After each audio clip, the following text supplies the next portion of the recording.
what's up, everybody? It's your boy, Chris, host of the To The Point Home Services podcast, and right across from me, my good friend Ken Goodrich is back in the house. Finally, you actually made it in here. Plane was running a little bit late today, KG. How was the flight in? How's the shoulder? The flight in was great, pretty easy, uneventful. They kept us on the tarmac for an hour, so I'm late. Maybe it's this government. The shoulder, it's not, it's healing up. I had rotator cuff surgery, and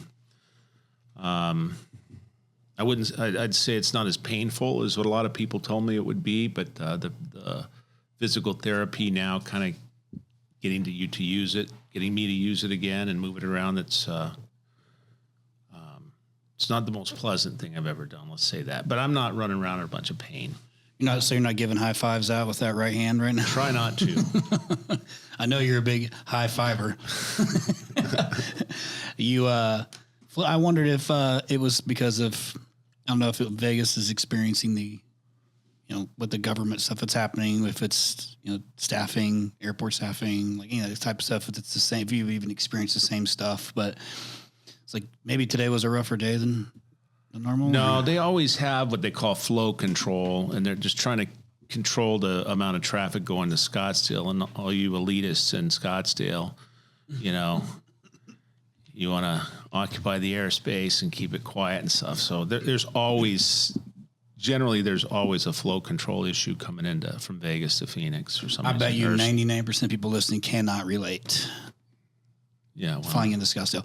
But by the way, quick note about Scottsdale.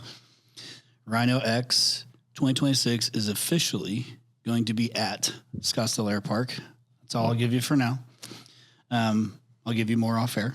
But that's where it's going to be, and then we're going to put everybody up at the Kierland, which will be perfect because it's like straight shot down there. So got a great plan for it with the Top Gun theme, the best of the best. Still trying to figure out how to get you into a flight jacket, and some jeans, maybe a white T-shirt, I don't have to do the volleyball scene, do I? To be determined. I'll do the to be the determined flight jacket, but it'll be a good one too. Obviously, it's always hard to one up in every year, but this year I want to do it more of a debate style. But what better than Top Gun? We're the best of the best, learn from the best. So, and trying to get I don't want to ruin it, so I'm not going to say it. But it's not easy to get certain aircraft into Scottsdale Airport, unless you have private terminal. There's a lot of hoops to jump through, but they're worth jumping through. It's going to be a fun event. You know a little bit about it because before I rolled out, I was talking to you about it. It's going to be pretty fun. But what I want to do real quick on the episode, one, thanks for coming in here. I mean, you literally got off the plane, you come over here, and I appreciate that. Seems how it's normally how it works out, but these are always better in person when we talk about it. Yeah. It's just more fun. You get to look at me. I get to look at you. We have a moment. It's pretty special. Well, I think it makes a better show than on the Zoom call, right? Yeah, it sounds better too. But let's do this. I had an interesting conversation with my vice president of sales yesterday when we were kind of talking about 2026 plans for Rhino. And his dad used to be worked for George Bush, was the Secretary of Staff. Is that right? Staff, however that is, whatever that really important role is. Chief of Staff. Chief of Staff. Thank you. Jeez.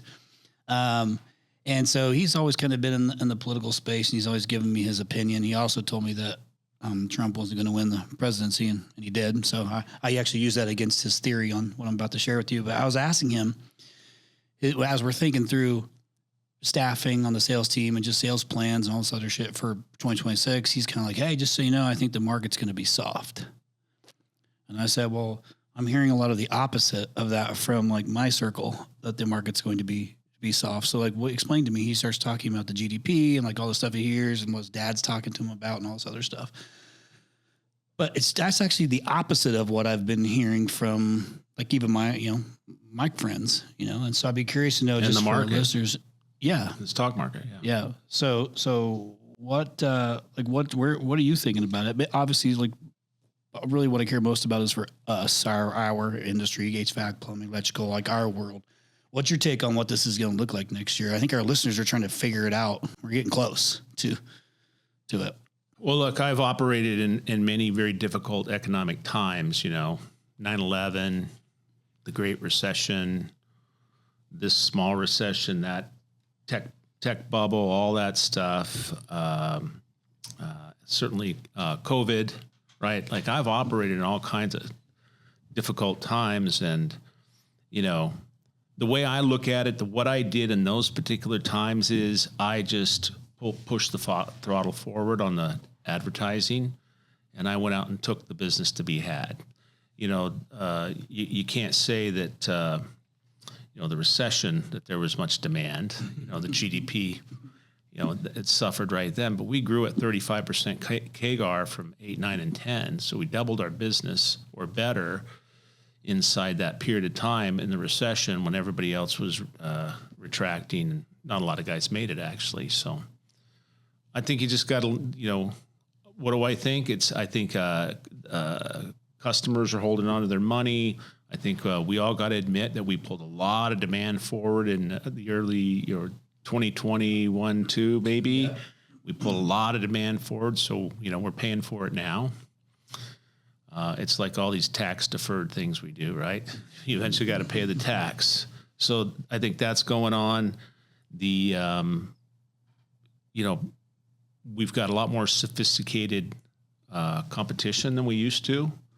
Deeper pockets, driving up the lead costs and driving up labor costs, driving up management costs, things like that. So, and changing of refrigerant changes. I mean, it's been kind of a difficult few years for a lot of business owners and a lot of PE guys too.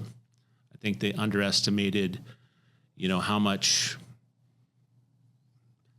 how much street knowledge you got to have to run one of these businesses. It's still kind of a street guy's game. And so there's been some failures, a lot of toes stubbed, all kinds of this going on. It's going to be a tough year. So it's going to be a tough year, but you got to go out, you got to go out and get it like always. And this is not a time to be retracting and counting your pennies and trying to, let's just weather the storm. It's go out and get the business. And you go out and get the business, and it's not, you don't fight the fight with the digital fight. You got to have the digital going. But, I've always been a big believer in brand and relational brand stories. We're dealing with homeowners on their most valued asset, right? Their home, right? Their most important thing they have, and we're dealing with them in that level. We have to communicate with them on a personal level and emotional level and touch a heart. That has to be the mission of the advertising. And I can't seem to get many people interested in that, but I know it works, and that's exactly what we're going to do with our new business, and that's what we're doing with our new business, and it works. So leading into 26, just to sum it up, you got your headwinds. Don't find better ways to market. Don't go head to head with every knucklehead that's got a bunch of cash and is driving the pay-per-click cost through the roof. Go to some more relational branding, guerrilla type marketing where nobody else is at, and go take your business. So you think we're basically going to have like a redo of this year, or you think it's you think it's better or worse than this year? I don't think it's over. I mean, I think I would say my bet would be neutral. Okay.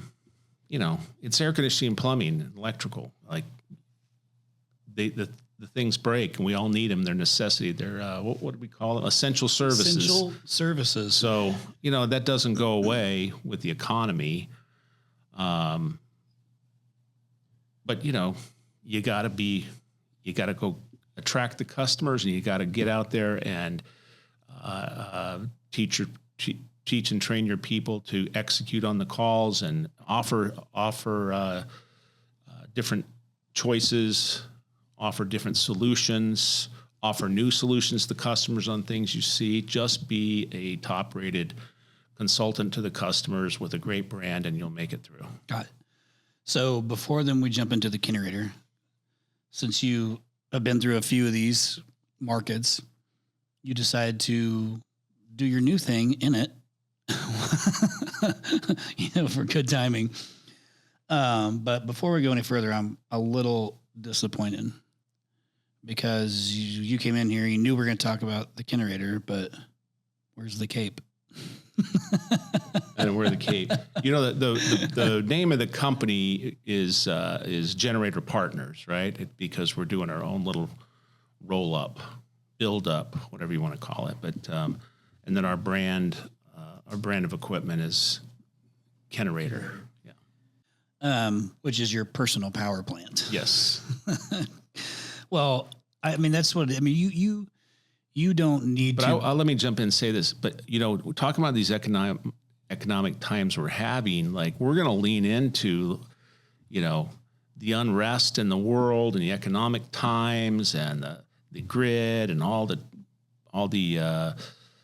news about how the AI is going to has so much more power demands, and we're going to really lean in on those truths to drive our demand through the roof, rather than hoping Generac gives us a lead or two.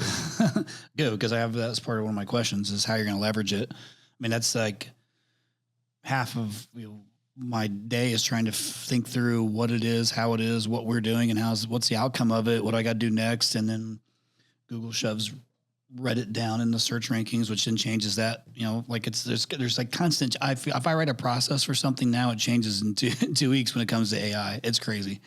Yeah, and by the way, that's every part of the business. I mean, business is in flux.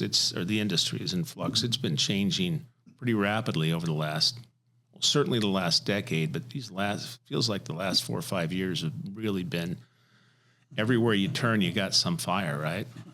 Yeah, you know, it's crazy to think like today I work with right around 40-ish private equity platforms, which is crazy to think about that many, or even we're talking about. I mean, that's just it. And that's not even all at this point, and then listening to what they're talking about and the way that they're thinking about the market. And there's still, I literally just sent somebody one of our podcast episodes from one of our private equity platforms last week, who was trying to understand the difference between branded and non-branded. And the thought was said to me, we have membership customers that pay, and those membership customers are loyal. You're telling me they leave, they go outside of, they're paying us. And I said, are you saying that you think all membership customers just stay put? Like they don't ever look outside of, even though they paid you or whatever for your membership fee, literally that was a question I had to work through. Like, yes, they leave. If you can't get to them in a certain time frame, they'll leave. Or if just because they paid you for membership, hell, sometimes they forget if you don't market to them correctly. Well, it's crazy to me how many people I ask, who'd you get your air conditioner from, for instance, and they don't know. I mean, it's the majority of time I ask, who'd you buy it from, and they don't know. So number one. Number two, I can't tell you how many times we would, propose a new HVAC system or a plumbing system in one of our longtime club membership customers, and they would go down the street and get the cheaper guy to go do it, and they would continue to have us maintain it. So that goes on too. It goes back what I said earlier. I just think, there's a lot of, I don't know, I'll just call it street knowledge. The street knowledge that comes from years and years of living this game that kind of goes away when management changes and things like that happen, and then, you lose an edge. Yep. I want to dig into that street knowledge a little bit, because there's got to be a reason you chose generators. And, because if you have a soft hurricane season, does it impact you in that world the way it impacts when we have, soft, summers here in Phoenix or Vegas? I mean, is it that drastic, or is there that much of a fall off? Is there that much like demand? Does it drive that kind of demand even? It drives big demand. We had a lot of storm activity last year, and we enjoyed maybe a $20 million backlog going into this year.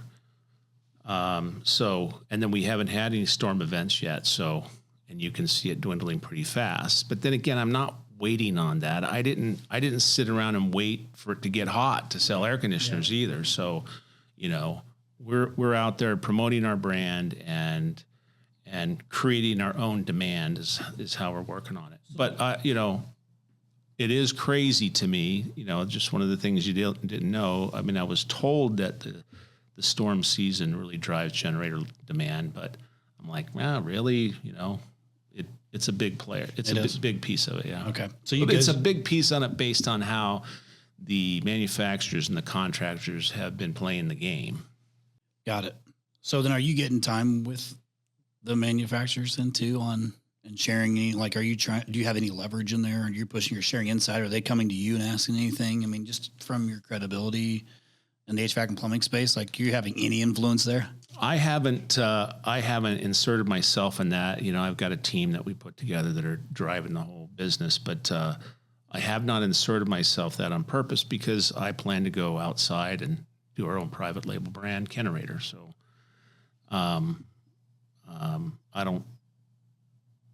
not going to use any of the current manufacturers. Yeah, got it. Makes sense. Well, then let's just talk about the Kenerator journey in general. Again, did you just let me say this. I'm not going to use them as my primary brand, the current manufacturers. We're going to have our own private label brand, which was white label. Yeah. Got it. Makes total sense. So I just didn't know how maybe when you were I assume from knowing you that you took some time to try and really learn from the others on, you know, what is there a playbook? Is there not a playbook? How is it being manufactured? How's it, like, just trying to learn maybe some of the workings before you create your own? No, I've been working on. I worked on this project at least 2 years before, maybe 3, because I knew it was probably our next move. And so Stephen Gurley and I, we started really bearing down on it on 23. We closed our first deals January 24. And, you know, the rest is history. Well, so but during that time, yeah, we did dig a lot into how the business worked. It's interesting. It reminds me of HVAC in the 80s. I mean, that's how. It's a very cottage industry, very mom and pop, not just a handful of, we'll call them scaled players, but very rudimentary process, very little use of any computers, really. In most cases, it's all paper. Why did you end up going the generator route in the first place? Well, I think was a very underserved market. 'Cause you weren't doing it at Goettl. You were just HVAC plumbing. You weren't messing. Yeah. 2, I like machines. Like, I wanted to get into another business and, you know, do what I do. And, you know, Goettl had, the PE firm that owns Goettl, they had moved in a new management team. So they're running Goettl. And so I was looking for something to do, and I was always interested in generators. And when I was a kid, you know, my dad was the original MacGyver. Like, he could really fix anything. He was an engineer. He was a nuclear engineer at the Nevada test site. And then he would moonlight he would fix people's televisions, radios, air conditioners. And that's how I got in the air conditioning business, helping my dad. And then he kind of settled into air conditioning and electrical as his mainstays with his business. And so I grew up helping him. And one of the things he did do is he worked on big commercial generators. And so, I mean, I remember, you know, I don't know, 4th, 5th grade, I wrote a book report on diesel generators, and they failed me because they didn't think that was a topic a kid like that would write about. But anyway. That was like a solid, you know, 10, 11, 12 years ago. Yeah. All right. I mean, excuse me, almost 50 years ago, you were 10. Or I guess you're what? When you're in 5th grade, you're 10 or 11, something like that? Oh, yeah, probably. It was a long time ago. I have a 5th grader. She's 10, so I guess that would be it. Yeah. So anyway, we'd work on the generators, and every time one of those big 12-cylinder engines fired up, my dad would give me a high five and say, "You're the Kenerator. You're the Kenerator." So that's where we came up with the Kenerator brand. Well, that's pretty cool. I remember seeing that in one of the commercials that you guys rolled out, I think right around announcement time, which was awesome. And you always lean into brand story because it works really well. And, because with me, the Goettl story was, the good thing about me in that case though, is I have some really good authentic stories that lend itself really well for the trades, right? It makes it work. But I wonder, just because I know that what I'm always intrigued by whenever I have time to talk to you just about business in general is like what you're thinking of next and why. And typically it comes from you're paying attention to some sort of data set, something somewhere that's telling you to lean into the one, to whatever it is you're trying to do next, like generators. The story's one thing, but the business is another. Like the business is what you wanted to lean into, and then you created the Kenerator story. So was it that you didn't need to do it. You didn't need to, I should say maybe financially, you didn't need to do it. You don't need to do anything. You just chose to do it. I didn't need to do Goettl. Well, so you're just like, what are you going to do? Sit there? But you've been doing a better job, I think, too, over the last few years, too. I have kind of enjoying life. What I saw was, you got the typical stuff, the aging power grid, the AI power demands, kind of a uneasy society, in energy insecurity. Actually, I guess they call it energy security as an issue. So those things I saw coming or see coming. The industry grows about 8% a year, where HVAC grows at 4% and hasn't been growing the last few. So it has a better growth rate. Competition seems not very challenging. High ticket, nice big ticket, got a service offering. So I thought, it's a good place to be and start. I think I believe I'm just kind of on the bottom of the J curve right now, when it's going to become, I believe the standby generators are going to become a main staple in every house, certainly through Hurricane Alley.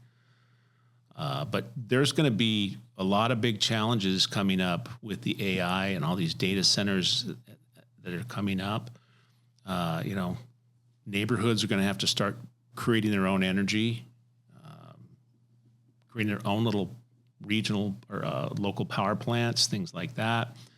There's going to be a lot more brownouts, blackouts, and I like that you said we got some stuff coming down the pipe that's going to help business. How's that? I believe it. I love the way that you put your competitors, instead of just saying we don't have very much good competition. You said competition is not very challenging. That was a very PC way, very polite way of putting it. But I wondered the same thing, because in comparison, it's not the same. It's not. I'm having to deal with it myself, and compete in the space. It is an easier. It's just less demand than the HVAC plumbing side of things, but it's easier to go get if you can get it. I wonder, like whenever I bought my generator for the house or for the cabin, it was I didn't need it. I didn't need it, but I was there one time on the top of the mountain. You get hit with everything, and the power goes out, and we didn't have it. We packed up and we left. And I was like, we just got here. Like, it was like an hour and a half.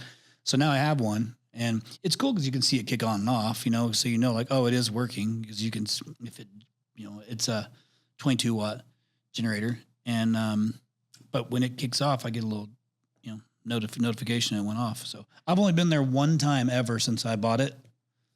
Not that I get up there very often anymore, but that it actually kicked on and saved us. Only thing I can't use is the steam shower on the generator. Here's our slogan we're working on. Let me run it by you, since you're a marketing guy. Nobody wants a generator until they need a generator. That's true. Well, at least in our world. Oh, I guess it's probably true even in hurricane. Nobody wants it because you don't need it when your electricity is working. Yeah. Again, I probably would have never given it much thought had I not been there with everybody.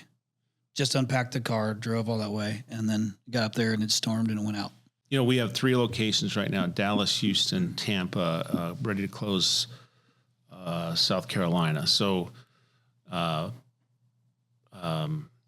was first? No, Dallas.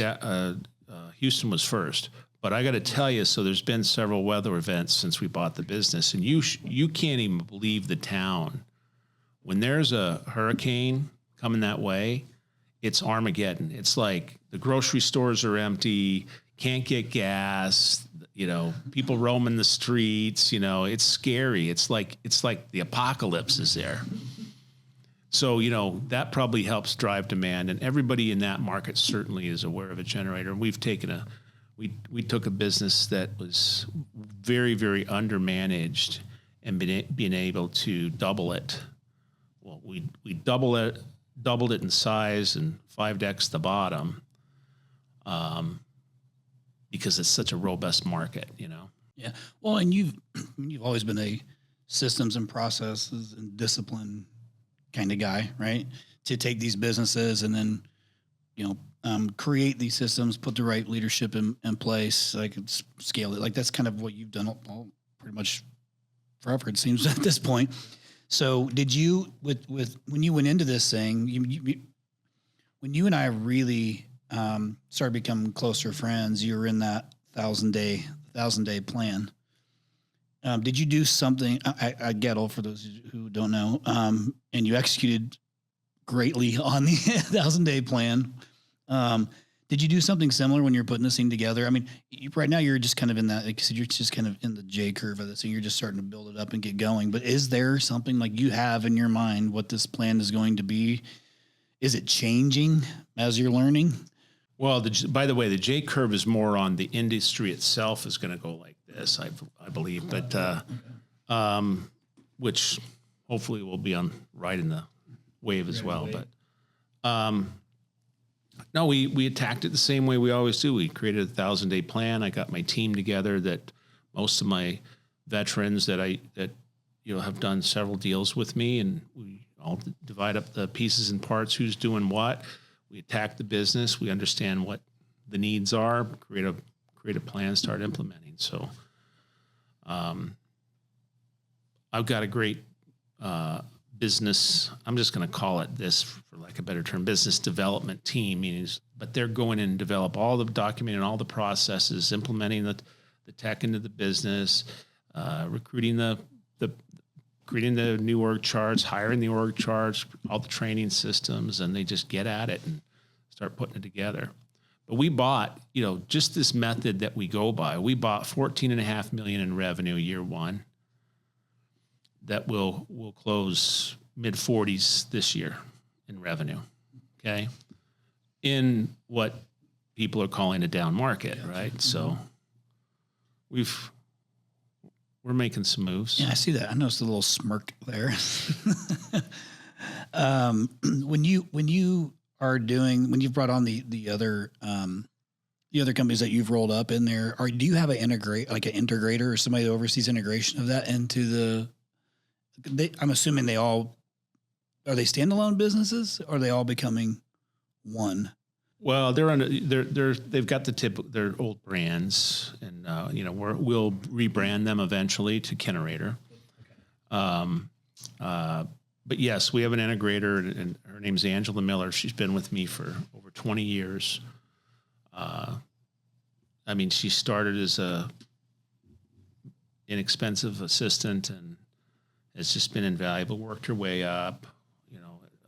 Once I really kind of harnessed her talents, I was able to give her a team of interns, for instance, college interns. And anything that we needed in that business, we'd have our routine meetings and okay, what are our challenges, or, what's our key frustrations today?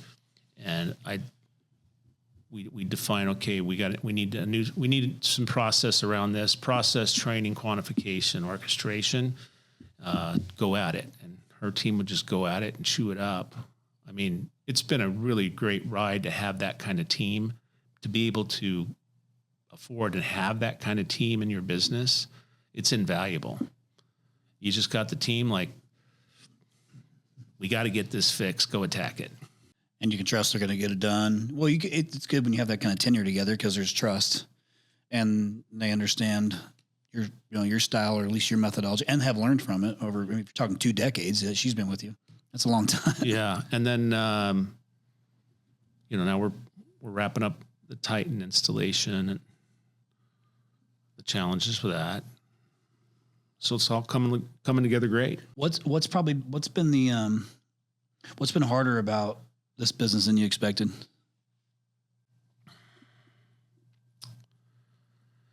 Well, I guess I nothing that I haven't expected. It's a retail sale, right?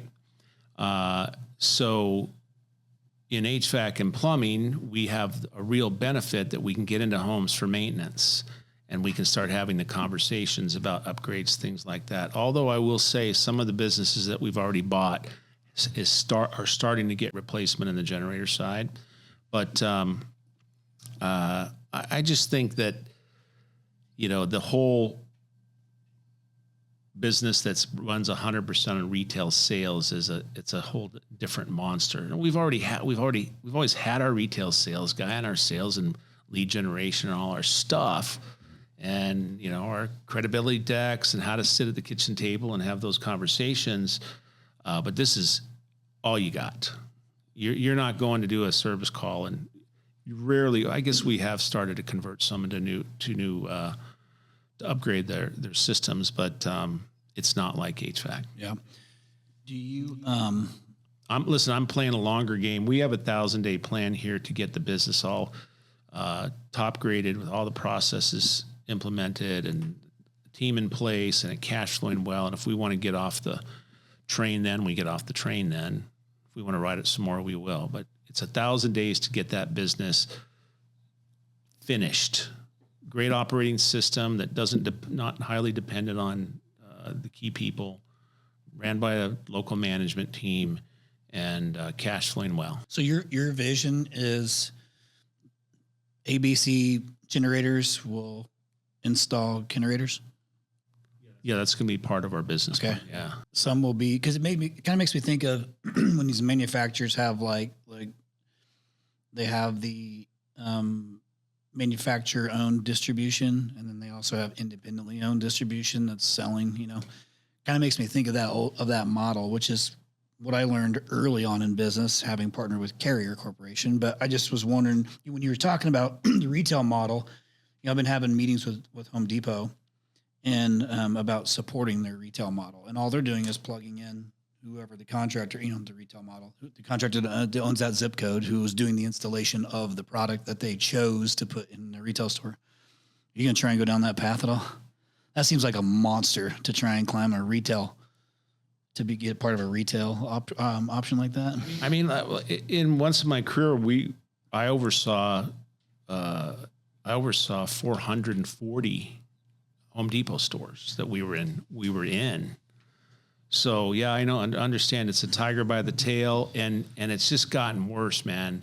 When we first got in, they weren't taking so much. I don't remember the number. It was like 5% or something like that. Now it's 20. Now they have all these rules, and they snatch the stores out from you, immediately. So, I mean, we didn't play that game with Goettl. I don't think you have to play it. There's a lot of generators sold through big box, but mostly Costco, I think. But no, we're not going to rely on that. It's a risky game because it's a risky game. It's a low margin game. You got to have another skill set of chasing. I call them barkers, lead generators in the store. I call them barkers, but you got to deal with that crap, and they're not usually the most responsible people. Different sales model. I can. So now we're not doing that. We're testing and developing the brand that will attract interest with customers, and we're gonna get the team in the door that way. You did. I'm assuming. Did you do some sort of like market research on? Okay, our Kenerator is the personal power plant. It differs from Generac like this. It differs from Kohler like this. Like, I'm assuming you did something along those lines, or did you say, well, this model really works, but I can see how we can make that better by doing it this way, or we add this and this makes it immediately. Like, was there depth to that? Did you did you have a gut feeling on something? Like, did you meet with someone who gave you information? Was there any of that stuff that went on when you're comparing to the other competition? Well, yeah, because when you think about a generator installation, I don't know if you know this, but most of them are connected to the natural gas in the house, right? Well, sometimes they shut off the natural gas, to the house because there might be a fire nearby, or there's a break or something. They shut it off, so that's not always. It's certainly not redundant. It's not always completely reliable. So, the thing, like we said, okay, what are all the other things we can add to our system to differentiate ourselves? Number one. And like, we want to address that problem. Like, we have a dual fuel option that we can sink a tank for a temporary propane tank in the event that happens. There's also, adding the batteries and things like that. So you'll never be without the vitals, right? Things like that, and selling your personal power plant instead of this machine that has some still reliant upon. Yeah. So I actually didn't even think about that. I mean, because mine sits on a propane tank, which I'm not shutting off. But if you aren't on a propane tank and you're on, and if something catastrophic happens and it all goes out, your electricity went out, you lost your gas, it doesn't run off anything. Never thought about that. Well, another fun fact though is in the propane world, we've already experienced this. If you just had propane for your generators, you get last visit. You get put to the last. It's people that are running their whole house that get the service first. So you could be out some time too on a propane. So it's not, there's some hitches in each of the solutions. Got it. You mentioned that AI and how it plays into all this stuff. Were you talking more from a technology perspective, from a marketing perspective, from a both perspective? Do you have somebody that like in here at Rhino, I had to hire someone initially who only focused on what does this even mean to our business and in which channels, like which departments. Somebody had to be like the hub for it, of figuring it out, which then led to two people because of there being so many different things and moving, whether it be in paid ads or SEO or whatever. How is that playing into your business with the generator stuff? I mean, is it tech? It's definitely marketing, but is it technology? What is it? And how much do you actually even understand? I use ChatGPT every day. I took a little course on Coursera, got my little certificate. I know how to prompt. I use that. I did my training on there. Yeah. So that was pretty cool though. Huh? Well, that's cool. Some of it, there's about 80% of it that I could have done without, but the other 20% was really good. Yeah.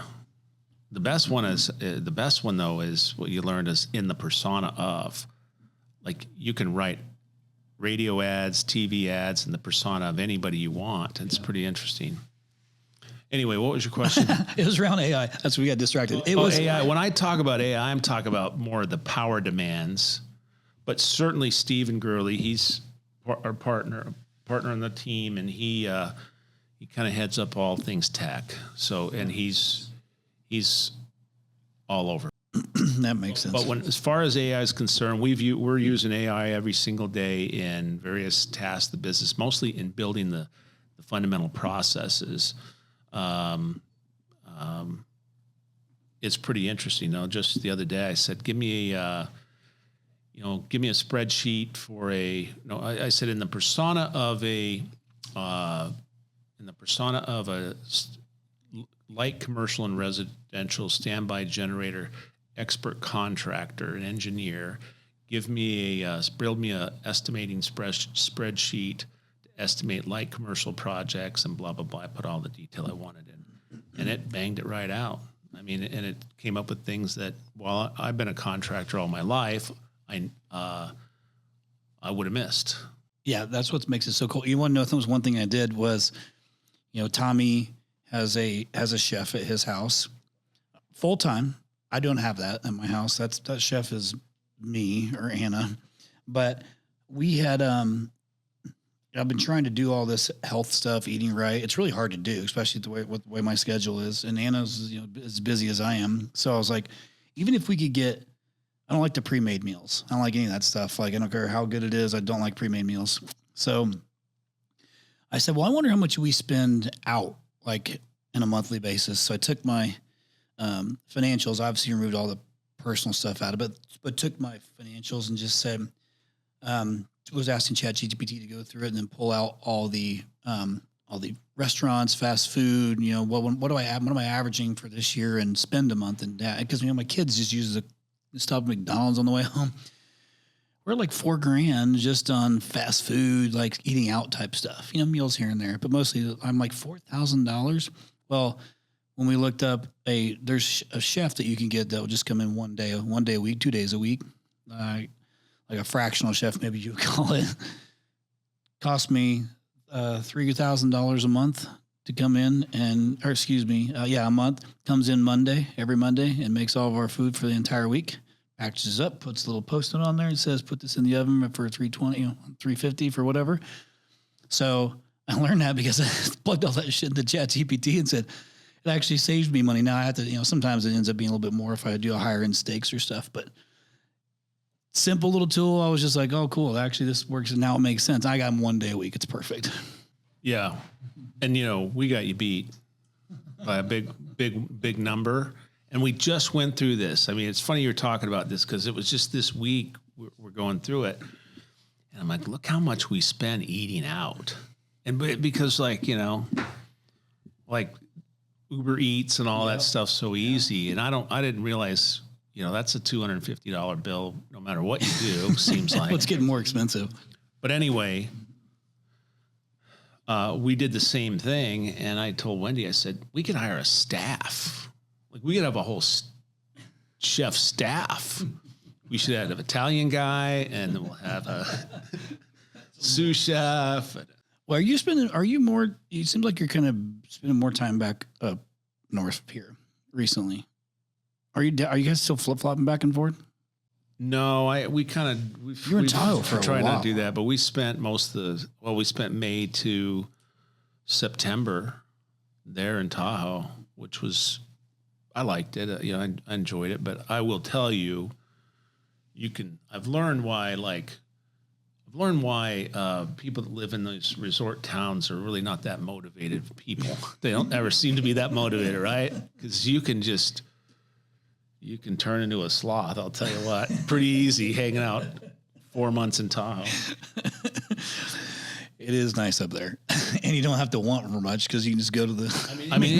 It got to where I was like, I can't do this. I gotta do something. And so I started, really focusing on my business calls and such. And then I started going too heavy the other way, where I was spending 8 hours a day in my home office in Tahoe. So I kind of finally got a happy medium, and Tahoe Day started at lunch. Okay. I got derailed. I apologize. That's totally my fault. I do, because I want to ask a question around, I'm trying to think through like the sales process for a generator. When you think, like, for me, what sold it for me was that I lost power at the cabin, and I was annoyed because we were there 1 hour, all the kids just filled the fridge with all the stuff for the weekend. And then on, the email on the website for the power company, it was like, oh, this is going to be out for another 7 hours. I'm like, I'm not sitting here for another 7 hours. So we just packed up and drove back home. And that was like the selling point for me. But here in Phoenix, we don't have a whole lot of stuff that's happening that would make you want to buy a generator, right? But now my cabin's up north in Prescott, so there is a little bit more weather up there. But when I think about the sales process, it's easy when somebody experiences the power loss, like the commercial that you guys filmed with the everybody doing the conga line and all that stuff. Like that was awesome because the generator kicked on there, the family having a good time and party and stuff like that. Was a great commercial. I just wonder, like, if you're not experiencing any power outages or anything like that, how are you trying to sell to somebody who's never experienced that? Even this market can't be a great market for generators. So you got to pick and choose, I think, a better market for it. But I told That's got to be a hard sell. The first F1 race in Vegas. I was at an event and Paul Kelly was there from Parker and Sons, and we start talking about generators. I tell him what I'm doing. Next thing I know, I see a bunch of generator ads for Parker and Sons here in Phoenix. And I thought he's going to have, like you, I thought that there wasn't going to be much of a market here, but he's, talking to his guys, I think they're doing really well with it. They're actually putting up some decent numbers with it, and they're getting electrical panel change outs, things along with that job. So I think, and it's mostly comes from seniors, and I think it's just they just want to be safe and secure. Yeah. But I got to tell you, a generator is like a water conditioning system. No one goes out and thinks, I'm going to get me a water conditioning system, right? They got sold a water conditioning system, right? And so you got to be able to get in front of somebody and sell it. It's not like AC where it's hot, I need something right now, Yeah. So you think like all in,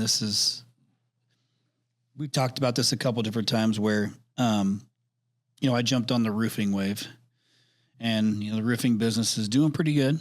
We're pretty proud of it. First year is a little rocky, figuring things out, find the right GM. This year's been really great for us, and we have a really good shot at hitting $4 million in our first full year, which we're proud of. We got to get there to start making money. We need to be at like 3.8 to be able to start breaking even. But like a great first year. We've learned some things. And there's been a wave of people, like Geiger got into it early in 2020, and that's kind of what made me start thinking about it, which we've talked about. And so I jumped on the roofing wave. I bet you the same thing is happening right now, because as soon as you started getting into the business, people pay attention to what you're doing. You seeing a wave of this or anything come? I mean, is the private equity world involved in it, in the generator business? Like, what are you seeing from that? The private equity world is gaining a lot more interest in it. There wasn't a lot. There was a couple of build-ups going on when I first got in. But now there's more and more. It's coming fast. They're like the space, and they're chasing us around. Where else are we going? I just was curious to see, like, is there, like, do you feel like, even though you've kind of been at it for a year and a half or so, something like that, is that what it is? Do you feel like the wave is really not even, like, the wave is still just, you're way early in this game? No, I think we're right place at the right time. I wish we were there. I wish we were in it a year earlier, because I would have been exiting by now. That fast? You think so? Okay. Jeez. Yeah. They're hot for it. But there's so trillions of dollars locked up in these private equity funds that they got to get deployed. They're buying all kinds of weird crap. I mean, like, who would have thought they'd ever bought HVAC and plumbing companies? Or marketing companies that do marketing for HVAC and plumbing companies. But let me ask you this. Do you feel like, so you and Chad, it was Chad that did the roofing business, right? Do you feel like you can, because it's kind of a hobby, it's a side hustle, that you just don't have that same passion for it? I think that, there's a passion for it, but it's different. It's fun when we focus on it, and we're having fun with it. It's just easier because there's less pressure, because it's neither one of our livelihoods, right? And it's going well. But that first 6 months, we spent a little bit more time on it than we should have, just trying to find the right people, and where Chad and I worked out is we could leverage each other's skill sets. They're complementary of one another. Am I passionate about roofing? I'm not passionate about roofing, no, but I'm passionate about business. And that part has become fun because it's like a sales and marketing machine is what that thing is with the subcontractors. And that's fun. It's like almost like if you could gamify it a little bit where it's like, oh, okay, I turned on this lever of marketing now. It's because I'm on the other side of the table, buying, third party lead aggregate leads and watching the team run them and bringing in sales coaches and stuff. Like it's kind of fun to watch it on this side, but with like less risk. So I don't know about passionate, KG. It's more of just like, we're having a good time with it. Yeah. Well, there's a friend of mine, Andre, who in LA, and he found me a couple years ago, started calling me, asking questions. And oh, is he a roofing guy? Yeah. Yeah. You met him, or actually you would have met him at Rhino X on great business. Yeah. Great. He's been at Rhino X twice. Roof repair specialist. Yeah. I'm assuming it's the same dude. Guess there could be lots of Andres in LA who do. And he, I don't know if he wanted me to say his last name, so I won't say it, but, I've coached him on some acquisition stuff. I've coached him on some sales stuff, and the guys, I like coaching guys who'll do what I say and they'll execute, and he's executed very well. But he's doubled his business in the last year or so.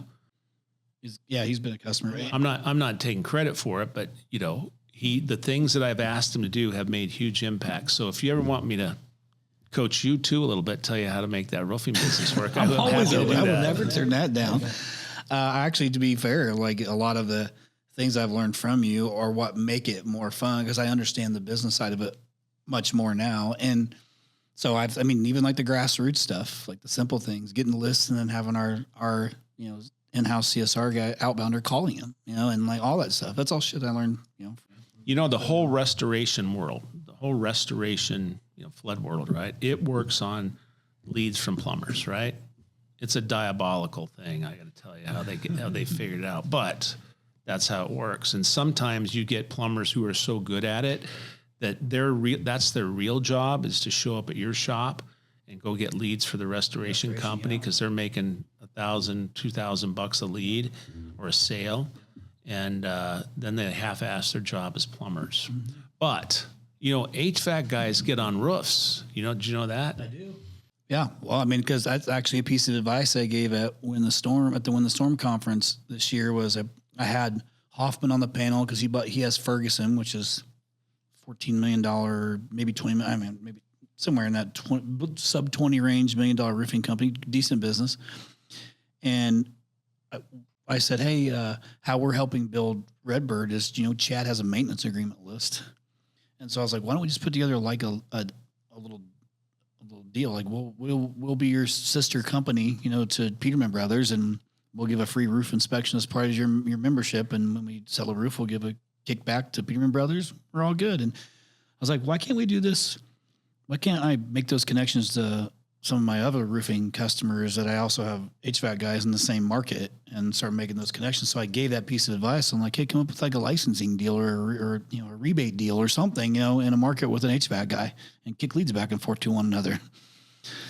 Easy lead. Yeah. Well, there's a software out called Trade Engage. Never heard of it. So Trade Engage does just that. It signs up contractors of all sorts.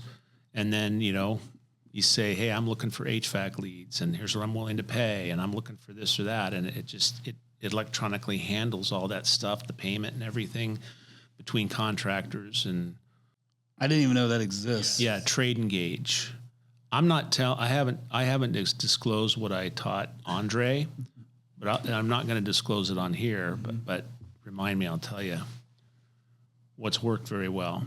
And by the way, let me tell you this. I do not buy this bullshit about, it's so easy because you have all these subs. They're human beings and not really that reliable human beings. And you have to manage subs. And you have to the best way I've learned to make them reliable is how well you take care of them. They'll jump through hoops for you.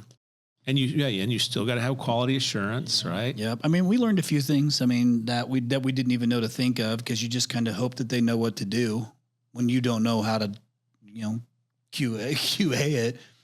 And inevitably I'll have, I took it. Here's a perfect example. You met Steve Little, who owns K-Post Roofing out of Texas at Rhino X, big roofing business, customer of mine, great dude.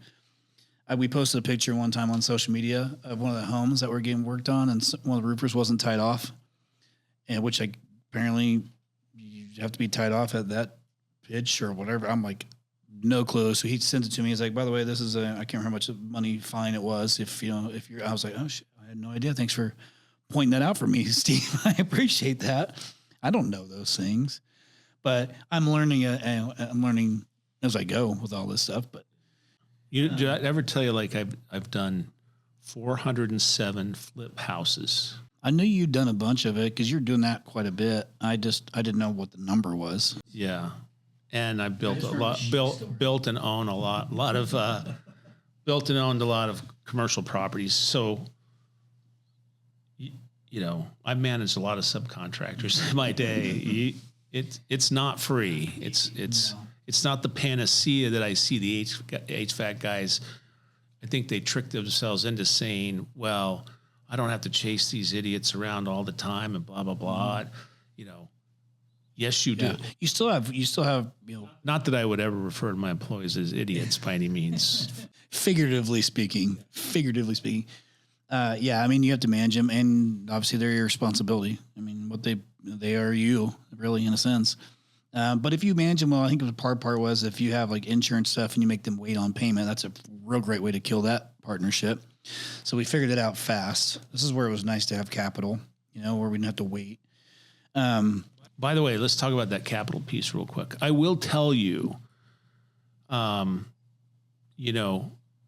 over the years, I've been my own private equity shop, right? It's really what I have been. Buying and selling air conditioning companies, scaling them and selling them, scaling them, selling them.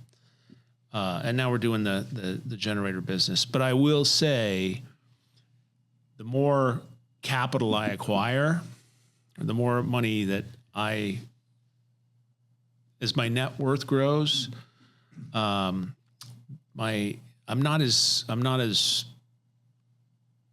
just not as passionate about it. Don't get me wrong, I'm going to do very well with this business, but it's not the same passion as when you built Rhino or maybe I built Goettl. There's some dilution to it as time passes on, and it becomes, I think when we were doing I attribute it to, like, there's something very valuable about having to get up and because you got to make a house payment and take care of your family, and you don't have a big war chest sitting back at Goldman Sachs, right? So there's really something to that.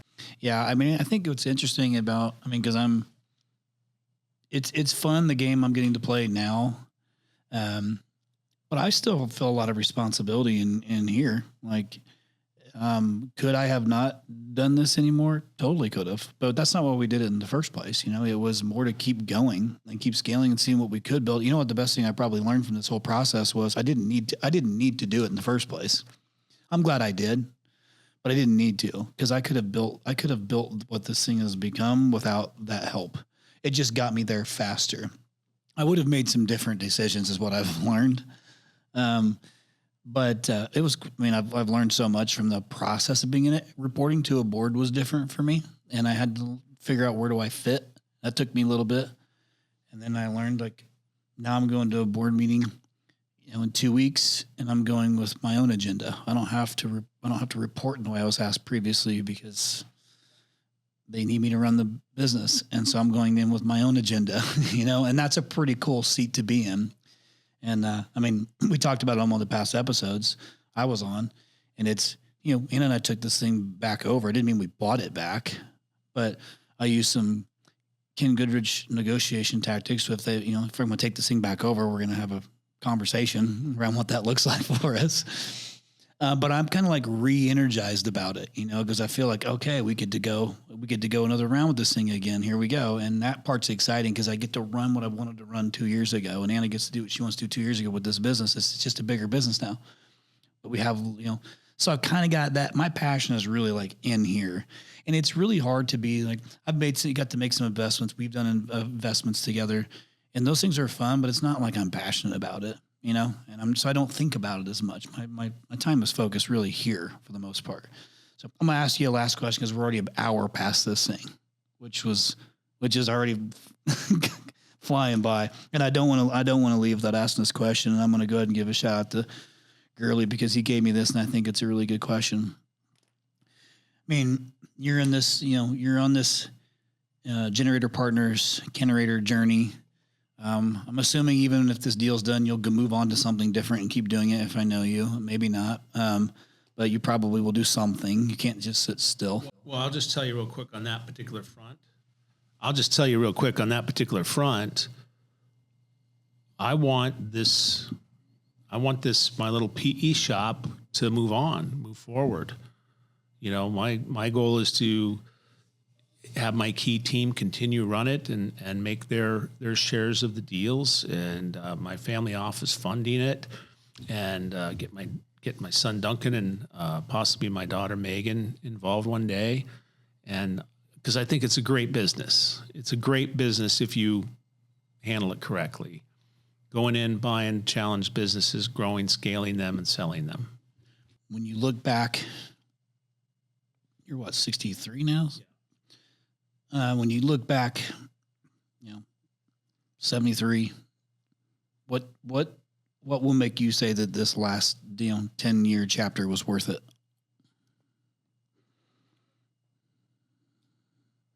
You look back, it's like, hey, I'll feel really great if this is what we accomplished with this chapter that you're in now. Just what I said. If we have a successful exit with Kenerator, and my team goes on to the next project, and we have developed our real our own PE business, and I hate calling it PE, right? Our own business. What are we going to call our build businesses business, and not be a one-trick pony? Like, I've been kind of a one-trick pony for all these years. I mean, I did a lot of real estate and development and HVAC and plumbing, but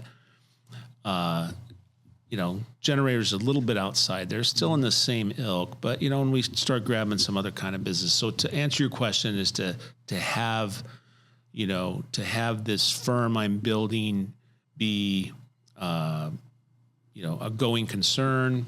The team is all made an incredible life and living from it. My kids are involved, leading the charge, and we took this experience that I have of buying and selling these businesses and my origin story, how I got there,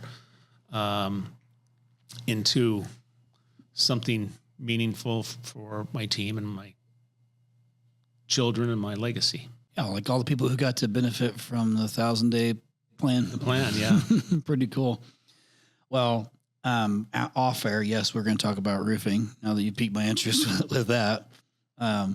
But it is, it's always fun for me to kind of see it from my perspective on all the things that you're doing, because you and I kind of we get together in spurts, and I always get an update.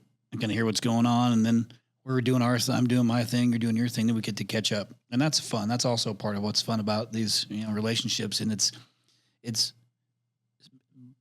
might sound silly, but it's also cool for me to tell you the things that I've done and implemented that you taught me, and how they've the outcome of building my first family office, or building a family office. That was pretty cool. I would not even had any clue what the heck that was, and being able to invest in things. And now I know what I'm talking about, and I just looked at a P&L and a SIM today for a business we want to acquire at Rhino. And it's like, I know what I'm doing. I know what I'm looking at. I still need help learning how to come up with different offerings, different tactics, different deal structures. But that's why I've got guys I can lean on. And so, but it's, I learned so much of this stuff from what you've given me, and I'm grateful for that. So it's pretty cool to be friends with you, but also be able to be coached by you. Well, thank you. I appreciate that. So this is the fun stuff. The business is the fun stuff. I'm just now still back in the thick of this thing. But you gave me the right term. The right term is I am building a family office that has, and that team or part of that team is going to be going out and investing and growing, scaling, and selling businesses. Simple as that. Simple as that. Awesome. Well, KG, I appreciate you making the time coming in here. I know you were rolling in late. You got the whole crew with you. You got Dunk sitting in here. You got Steven. So you brought the whole crew with you. Well, I'm on the Goettl Express today. That guy never stops. So when he get on his calendar, man, like he's got 4 things for us to get done before 7 p.m., Lucky you, Duncan. Lucky you, buddy. Well, Ken, I appreciate you coming here, man. It's always good having you on. I always love when we finally get to do this again. I feel like it's always like too much of time in between, and we talk about it, but actually making it happen is so hard. And because it's better to do it in studio, it just kind of has to align with both of us. So anyway, man, I'm excited to watch where this thing goes. You said you just sold by now. I'll be curious to see where you're at this time next year on the Kenerator. Oh, we've already had several offers, 5x in our investment in a year. But anyway, didn't match the 1,000-day plan. So still got work to do. Well, I appreciate you again, and to all of our listeners. We always get great feedback when you're on the podcast, and it's been too long. I don't even know what the spread's been, but it's been way too long since you've actually been on. I'm gonna leave you with 2 quick things, okay? Unless you have some parting words you want to share with anybody. If you do, I'll go after you. But if not, I'll leave you with 2 quick things. I want to. Well, let me just say this. This is not a time. This is not a time to retract. This is not time to batten down the hatches and hide. You got to get out there and promote your business, and you got to do it. You got to lay in brand. You got to lay in with your brand into your culture so that everybody in the business is doing the same thing. And you go out and find ways to connect with customers where you're not going head to head with every knucklehead in the industry and spinning your wheels. You go find a new way to go do it. Guerrilla marketing techniques, mass media with heartfelt, emotional branding stories that connect people, that create leads and demand for you. You're not going to wait this one out. Yeah, got to get to work. You got to be aggressive. Well, I mean, I can tell you this on the Redbird side of things is we are doubling down into next year because I feel really comfortable with that. But we're going to go create our own demand. But we did the groundwork first. Like we used prolific brand design as well, just like you did for Kenerator, and we built a brand story. And then we just hammered it in the market year 1 and did the grassroots stuff, the BNIs, the schools, like the things that were minimal cost, but take a little bit of time. But when you build relationships, like we did all those things, and we didn't even spend a bunch of money on marketing for it until we felt like we had the machine running the right way and the right processes, the sales processes. And once we learned that, I was like, okay, let's turn the machine on and let's watch what it does. And now we're in that time, and it's fun. So that's the good stuff. Real quick. So before we go, at Rhino X. So for those who haven't been, Ken's been to every single Rhino X, part of the Hall of Fame. He's a Hall of Fame member, actually the initial Hall of Fame member. And you'll be back again. Yeah, you'll be back again this year. Because when you come and you go to Top Gun, you learn from the best pilots. Which would be Viper and Top Gun. But I think you're going to be really impressed with the speaking lineup that I got coming. I'm going to be happy with that. I think once I kind of get I want the debates to be planned, like what the topics I want to run on. I'll probably bounce that off of you. I have an idea. I want to run by. We talked about it at Home Service Freedom briefly. I want to do a podcast. I don't know if you saw this, but Tommy, I think it was at Pantheon. Tommy and Chris Hoffman did a debate on private equity versus just growing your own company. Like Hoffman isn't anti private equity, and Tommy's very pro. And then they watched those 2 debate. Great debate. It's fun to watch it, really entertaining to watch it. And because we're all friends, it was fun to watch them. Like they debated no different than it's me and you sitting here debating with each other. And I didn't see that, but I certainly have heard them both talk about their views on it, and both of them have very, very good points on each side. It's probably a very good debate. And that's the point, right? Is that so? I think that they also did one where it was it was Chad and Tommy did a debate on a podcast, and I want to do that. I remember I asked you this. I was like, hey, would you be willing to do one of those with me and Gaynor? Gaynor is the other guy, and I will moderate it, and we'll do a podcast on it. I think it'd be fun. We'll come up with a topic that that would be a great. But that's what I'm saying. I would love to do that style. I thought I was going to do that this previous year, but the way we did it, I thought was great. I actually loved the back and forth Q&A. But to do a legit debate, I think would be awesome. That's my plan. Yeah, I'm in. And by the way, it's so amazing to me how, your instincts were so right on how to create this event, right? Because most every industry event is the same bullshit, right? You got the trade piece, and then you got the motivational speaker, and then you got the glory story guy, and then here's what we're going to try to sell you this time, right? It's the same routine, no just real meat that comes out of them. And you've really got, like you said, you aligned yourself with some of the wisdom in the industry that would come and be able to offer benefit to the people who are coming, the other attendees. Good chemistry, it's smaller group, kind of a VIP setup, so not every knucklehead's there. And the guys are there. They're all willing and excited to learn. They're gonna come and take some stuff away. So it just is it's always been, since you started, the best industry event of all time. I appreciate that. Of all times. God, note that one. Oh, I've been to a lot of them too. Sometimes I used to have to ride my horse and buggy to them. You're right. Well, it's gonna, I'm always feeling like I got to top myself from the year before. So, I think I'm gonna do a good job this year. I think you'll be proud. So, yeah, but listen, I really like the theme. Yeah, I think it's gonna be a good one. It's gonna be exciting. If I can pull off what I'm trying to pull off, I think you're gonna be like, no shit. You're gonna be really impressed. So, all right, man. Well, listen, I don't have anything else. I appreciate you making your way in here. And this is always a good time. So we got to not have so much time in between. Well, you got to start coming on being like a guest co-host with us more frequently. Even if you hopped on remote, that would be fun. Everybody else hops on remote. All right, I'll do it. You know what I mean? All right, let's do it. Okay, cool. So, well, to our listeners, listen, you just heard from one of the best. He's one that keeps doing the same stuff over and over again and being successful with it. He must know something. Beard's getting a little gray, but it looks really good. You don't got to do everything, but you got to do something. No 0 days.